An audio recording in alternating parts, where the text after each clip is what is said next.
Okay, right. Okay, so we're here to talk about two things. Why do we need the games media, and how do you get through to them? So that's two parts. A bit of conceptual stuff in the beginning, and then some hopefully practical advice. Three of us are journalists, and we've got three people who use journalists, exploit journalists in their daily lives. So first, let's introduce ourselves. As Chris said, I'm Rob Hearn. I'm the managing editor of Steel Media, which publishes Pocket Gamer. I'm Mark Brown. I'm the editor of Pocket Gamer. I'm Jani Kahrama, the CEO of a small indie company called Secret Exit. I'm Merja Turpeinen, the CEO of a PR agency called Saga Social. I'm Owen Faraday. I run Pocket Tactics. Willem Tata, I'm CEO of Playground.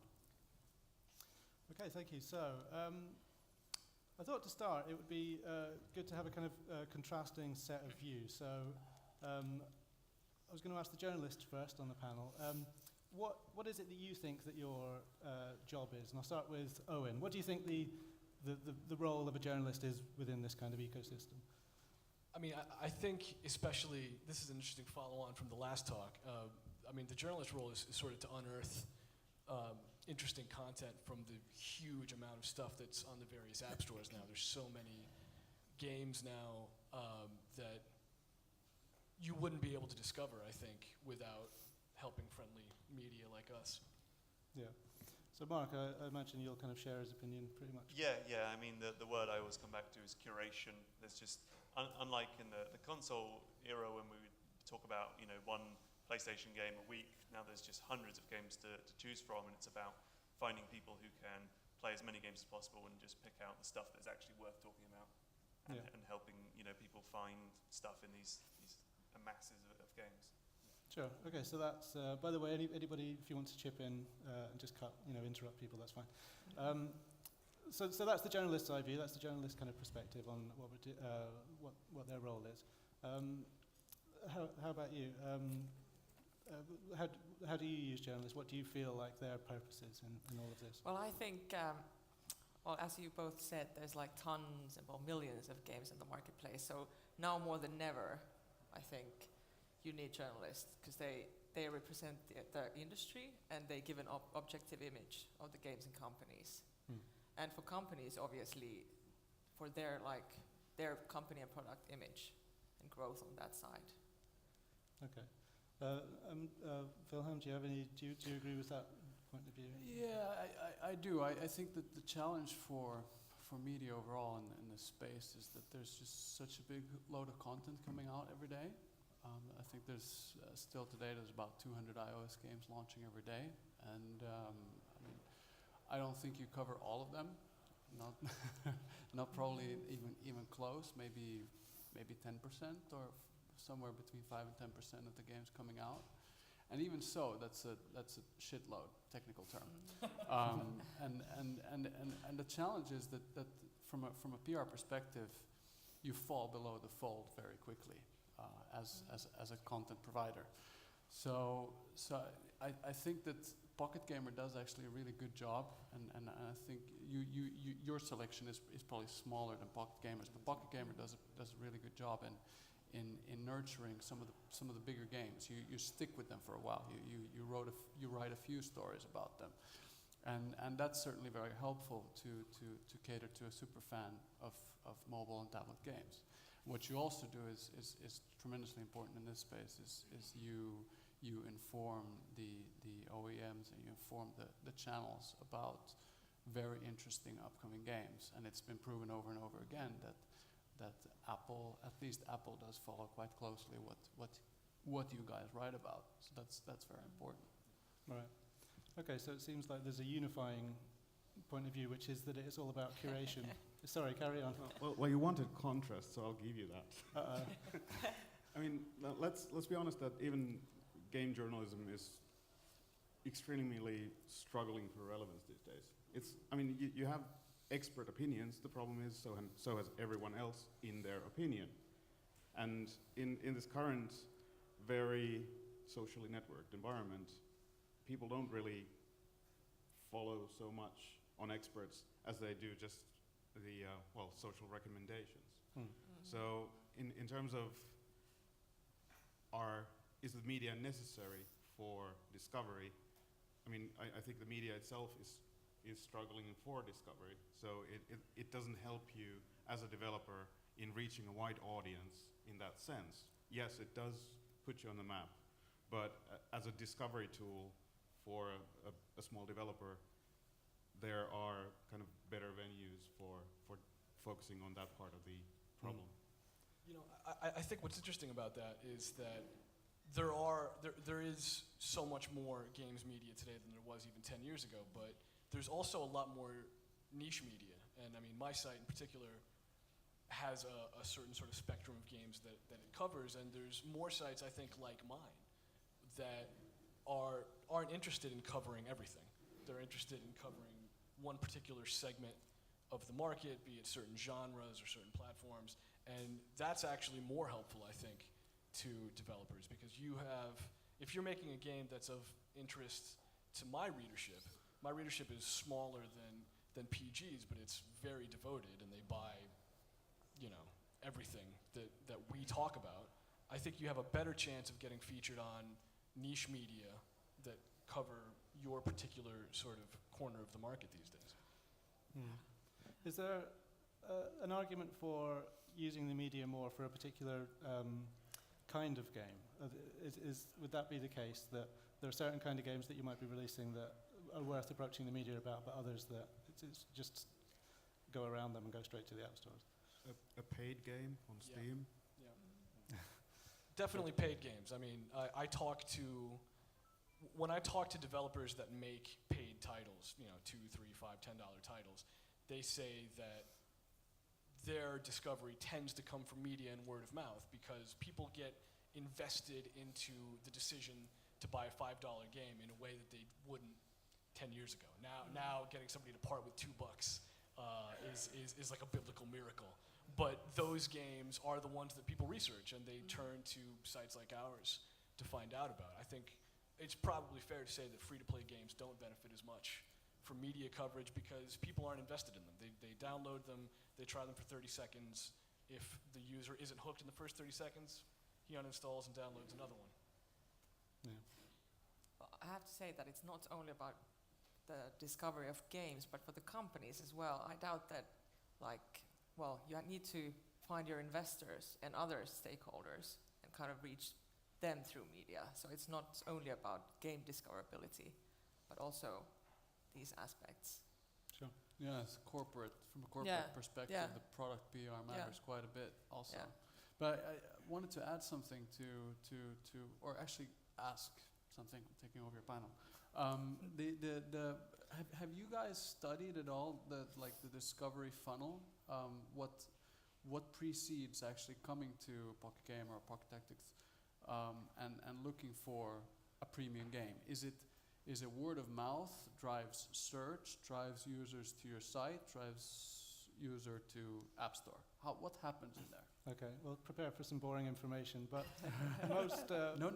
most traffic tends to come to the homepage, but then you can see what particular kind of content people are coming to through what keywords they use and what landing pages there are on the site. So, and it tends to be, and then you can see their behavior within the site when they come from the homepage. It tends to be the kind of regular readers come to that, and you can see what kind of stories they click on. But most people, what we've found is that overwhelmingly people are searching for kind of walkthrough content, like lists of games, listicles. They want to.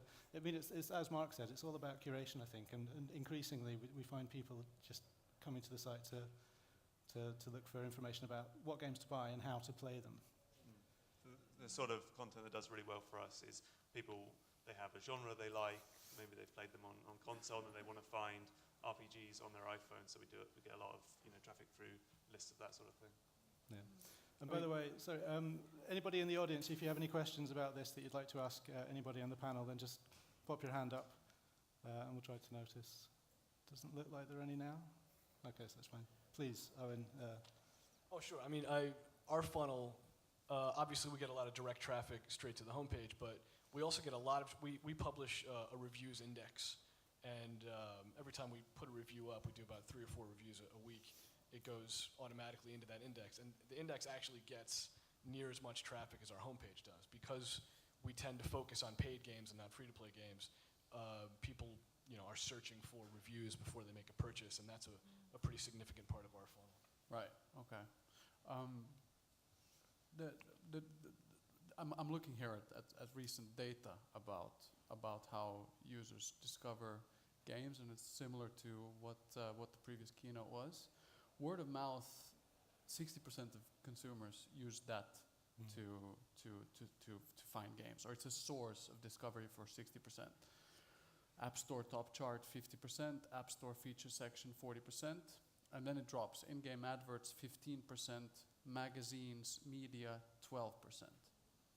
Do you see, because I'm wondering about this myself. I'd love for that to change in some way. What can we do? Well, I wouldn't be too disheartened by that as media, because I think a significant proportion of that word of mouth number, which is so important, starts with media. Admittedly, I'm sure that the proportion of people that read Pocket Tactics and Pocket Gamer as compared to the general game buying populace is infinitesimally small. But the people that read our sites are very invested in games, and those are the tastemakers in their social circles. Those are the people who are influential and make recommendations about games, because they're the ones that spend their leisure time reading about them on the internet. So most consumers are never going to read a review online before they buy something, but they will talk to their friend that they know does. Yeah, I think that's true. I think if you were to analyse the word of mouth part of that, which is the biggest sector, and you follow the thread back, in a lot of cases you'll end up with articles on magazines, and not even just that, but things that journalists have said on Twitter who people follow, because these are the people who kind of start the little fires that go off. And I'll actually claim another segment of that too. I know for a fact that the guys picking the App Store features read our sites. And we influence them, and there's times that we've unearthed games on my site that haven't been written about elsewhere, and then a week later they're on the Apple featured section. So this is kind of like asking the barber if you need a haircut. Ask the media if the media is useful, right? Of course we're useful. No, I totally tip my hat to that. It's true. Journalists do validate the quality of the game, and as said, as long as there's someone who controls a large amount of visibility, who then picks that up, then yes, you've managed to reach a large audience. Regarding the word of mouth and the percentage there, I just wonder how much of that percentage is PewDiePie's mouth. Is what? Is the mouth of PewDiePie. Like basically, is that a word of mouth or not? I mean, it is still 20 million mouths listening to his. Yeah. So I mean, going to that, the YouTube celebrities, and what are they? I mean, they are basically game reviewers, except they don't review games. They just play them, and people review their enjoyments. Yeah. So it's kind of interesting what that means. That, I mean, people are, if a YouTube celebrity enjoys your game, then it really doesn't matter if it has a 7 in graphics and 6 in gameplay. It's just the simple fact of fun, yes, no. And yeah, let's download that. And you've seen that viral thing happen, like Backflip Madness and, well, Flappy Bird as well. Yeah. Those And your game. I wish they were. But yeah, Turbo Dismount also featured by YouTube stars and definitely helped the discovery of that game tremendously through Steam Greenlight and then through its early access. I think it depends on the type of game, as you're saying. Your game Turbo Dismount is something that's very much a visual game, and it's funny, and it works on YouTube. Something like a very sort of obscure text adventure, maybe it's not going to work for their audience, so it's not going to work for everything. Okay, so now that we've established that journalists are, in fact, really, really important, let's quickly go through some kind of bits of advice on how best to get in touch with the media. I think that would be useful. Why don't you start us off, Mirja? What is your view about the best way to approach the media in the first place, about how to make the connection? Well, obviously, kind of take care of the relationship, meet the media representatives in conferences such as this, for instance. And, well, personally, I am in touch with Pocket Gamer journalists quite a bit, so I have relationships with the media, and I pitch stories to them, to my client stories. So I think via email, calling them, getting in touch, other means. But Yeah. Does anybody else have any insight into I mean, the best way to do I can offer some super practical Yeah. advice about that. Send me screenshots that don't have your marketing copy on them. yeah. Because I get screenshots a lot that they're like tilted 45 degrees, and it's got the marketing copy. It says 20 customizable heroes. I'm never going to use that. But they're so I'm pretty. I'm never ever going to use that screenshot. Send me screenshots without that stuff on it, please. Do you like trailers? I love trailers. Yeah. Always send me a Gameplay trailer. trailers. Yeah. Gameplay trailers. Yeah. Okay. Yeah. I mean, Okay. those are the materials, kind of screenshots. Screenshots. Gameplay trailers. Gameplay other trailers. Yeah. So cut the bullshit straight to the Yeah, Straight just to give me the, the stuff. cut the bullshit. Okay. Actually, the Jet from BlackBerry mentioned Vlambeer's press kit. That thing is great. It's just nice white page, who your company is, what you made before. Here's the screenshots, here's the trailer. I downloaded it. It's beautiful. I think to the point, everything to the point. And I doubt many people will be very sympathetic about our jobs, but it is very hard to get hundreds of emails a day and have to read them and then play video games all day. But we do get a hell of a lot of emails, so it is really about cutting to the chase, piquing our interest right there in the headline, putting the screenshots directly in the email so we can just see it visually and go, yeah, that looks like something we'd like to write about. Yeah. Yeah. Look, What percentage of emails do you read? I try to read all of them. Maybe it's just like the headline and a skim read, but we do try to read as many as possible. We can't get back to everybody, unfortunately. But only a small percentage of them actually go on to do anything on Pocket Gamer. But we do try to read as much as possible. How about you, Owen? Can I borrow that? Yes. I got demiked. I read 100% of the emails that start with Dear Owen.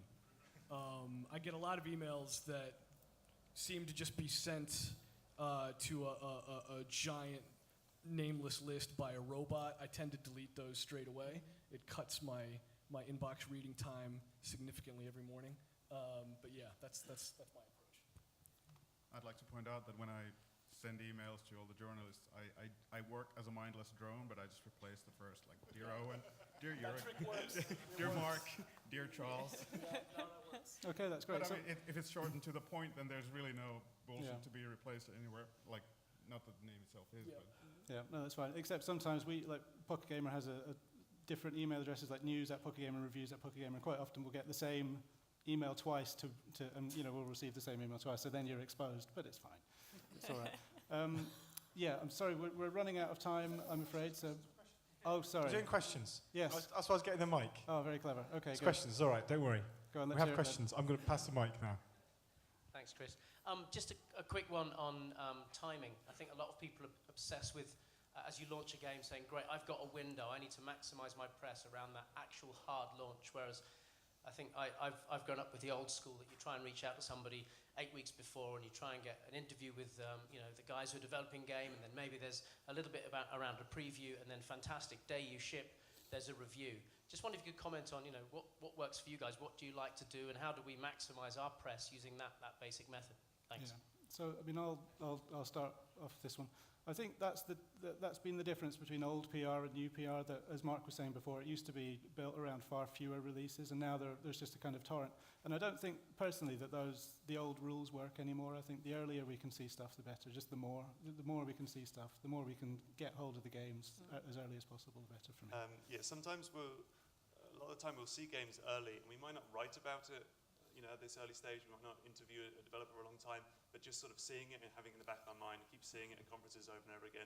By the time it comes out, we're so used to it that we want to evangelize it and throw out content for it. So it's just sort of about keeping it in our minds. if you have content that is able to evangelize itself, and let's say that you're using a cross-platform development environment like Unity, then put your game up on a website.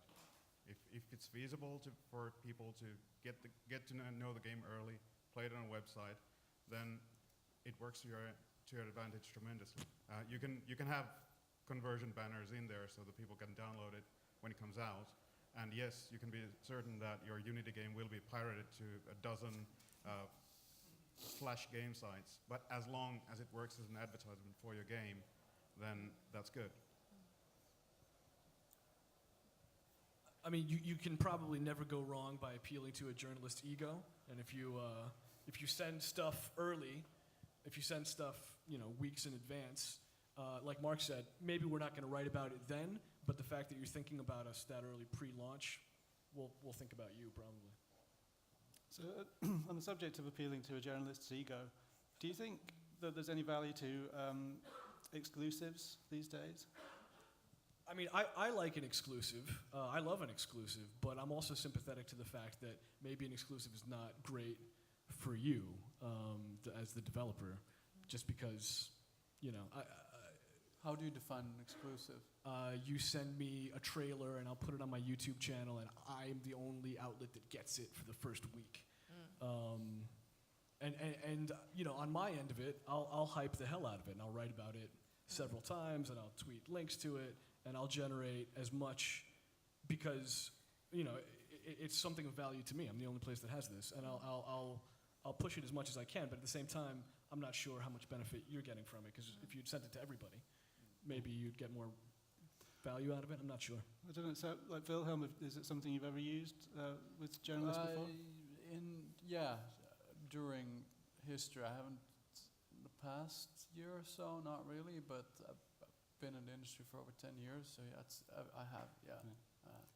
So I know Mark's got some views on this. Oh, So, well, I think it's worth doing only if you've got a good relationship with the journalist already, so you kind of, because sometimes we get people who we've never met before will send us an email saying you can have the exclusive on this, and then if we ignore that email, then they've only sent it to one person and it's not going to go up Pocket Gamer, so they haven't got any other websites backup. So I think it's I think obviously like Owen said, it's great for us exclusives, but I'm not sure it is a worthwhile thing for all developers. And not necessarily for a very long period of time, but like for 24 hours, you can give the story or something specifically, exclusively to someone, but maybe not for a week. I'd love a week, but okay. like Mark said, if I have a relationship with you, yeah, absolutely. But if I don't know you from Adam, it's probably not the best approach. Again, in terms of like preview versions of the game, exclusives don't harm there. Like if we were making a tactics game for that audience, and we know that you have the enthusiast crowd with you, then exclusive coverage for the niche who has already reached that particular audience is no-brainer. Okay, so I think that we're out of time now. I have one very last quick question. No, I'm very patient. Okay, I'm It's sorry. gonna be quick question, quick answer. You can hear me, right? Yeah, Yeah. it's good. It's American. Yeah, I'm All right. please pay attention to me. So I'm the game designer for a drag racing game called Racing Rivals, and the way that we sort of positioned our product right now is more of a MMO sort of live service game as opposed to just a box product. So what we've been talking about internally and something that we're trying to figure out is what constitutes from a media's perspective something that is worthy of sort of a relaunch type of event. Our game may look drastically different 6 months from now, and it's something that we're very excited about, and we would want to almost have the fanfare and the attention of a launch, but we don't know what is too much or what is too little, or what, I guess, in your opinion, that might look like. So I think in order to attract the interest of an editorial person who might go for the story just on purely editorial grounds, then I suppose either it would have to already be a really interesting or popular game, like Angry Birds, for example. Whenever there were relaunches of that, especially in the early days, then they would naturally be covered. And it still happens. We'll publish walkthroughs every time they publish a new update and stuff. If you didn't already have the press and you wanted to create it, it would just be, the best thing you could do is just get your game in front of the press. Just try and get them in a room and get them personally excited about it. And if they are, then they'll talk about it. I would say, I don't know if anybody has a different perspective on that. No, I would just say if you didn't get a lot of media coverage the first time around, I'm not sure, to be honest. Just treat it like a launch. Nobody will mind. Cool. Okay, can we have a big warm applause? A warm round of applause. That's twice I got that wrong. For the 5 people. Cool.